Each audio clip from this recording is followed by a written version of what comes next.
আসসালামু আলাইকুম সুপ্রিয় বন্ধুরা, অভিনন্দন জানাচ্ছি বিএসসি ম্যাথমেটিক্যাল ফিজিক্স কোর্সের ষষ্ঠ লেকচারে। তোমাদের সাথে আছি আমি মোহাম্মদ মিরাজ খান, বিএসসি পদার্থবিজ্ঞান বিভাগ।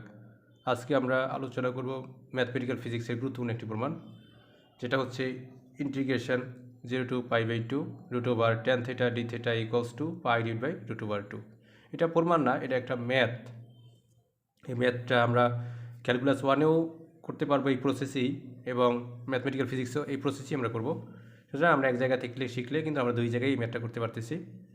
তো এখন লেফট হ্যান্ড সাইডে যদি আমরা এই লেফট হ্যান্ড সাইড ধরে রাইট হ্যান্ড সাইডে প্রমাণ করার চেষ্টা করবো। লেফট হ্যান্ড সাইডে হচ্ছে ইন্টিগ্রেশন 0 to π/2 √tan θ d θ। তো এই tan θ, এই যে রুটটাকে আমরা বাইরে নিয়ে গেলাম, tan θকে লিখতে পারি sin θ cos θ d θ। তো এখানে সাইনের পাওয়ারও কিন্তু হাফ, কজের পাওয়ারও কিন্তু হাফ, আমরা এইভাবে লিখলাম আলাদা আলাদা করে। এবার এই যে সাইনের পাওয়ার হচ্ছে হাফ, আর কজ যেহেতু উপরে উঠে গেল, এটা কিন্তু ইনভার্স হয়ে যাবে, তাহলে inverse half, cos inverse half D theta. এটা যদি পি হয় এবং এটা যদি কিউ হয়, তাহলে কিন্তু আমরা একটা সূত্র এখানে লিখে রেখেছি যে integration 0 to π/2 sine p theta cos q theta, sine p theta cos q theta d theta. তাহলে সূত্র হবে equals to gamma p plus 1/2 gamma q plus 1/2 divided by 2 into gamma p plus q plus 2/2। এটা কিন্তু আমরা প্রথম লেকচারে এই প্রমাণটা করেছি। সুতরাং এই সূত্রটা কিন্তু আমাদের মুখস্থ রাখা ভালো, কারণ আমাদের বড় বড় ক্যালকুলাসের ম্যাথ করার জন্য আমাদের সূত্রটা দরকার হবে। এখন আমরা এই জায়গাটায় তাহলে আমরা বসাই, এখানে পি এর জায়গায় এই পি এর ভ্যালু বসাই, কিউ এর জায়গায় কিউ এর ভ্যালু বসাইলাম p plus 1/2 q plus 1/2 divide by 2 into gamma p plus q plus 2/2।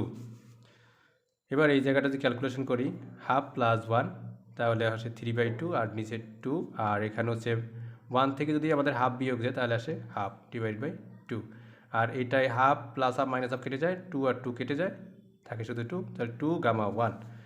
এখন এখানে এই 2 নিচে নেমে আসবে, তাহলে 3/4, এই 2 নিচে নেমে আসবে 1/4, তাহলে গামা 3/4 গামা 1/4, আর এইটার গামা 1 এর ভ্যালু হচ্ছে 1, তাহলে 2 ইন্টু 1 মানে 2।